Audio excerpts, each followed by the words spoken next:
Her kimin doğur üzüm lamiye,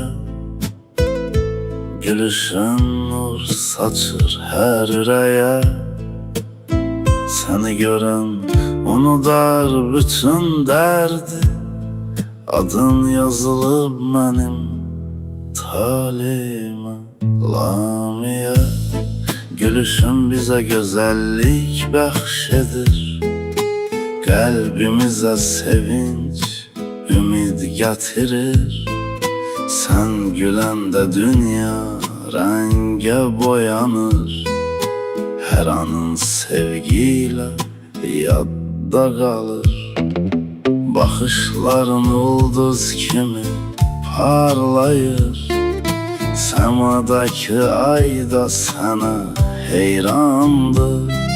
Seninle her gün bir bahar olur, sevgin yüreğimde ebedi kalır lamiye. Gülüşün bize güzellik bəxşedir, kalbimize sevinç, ümid getirir.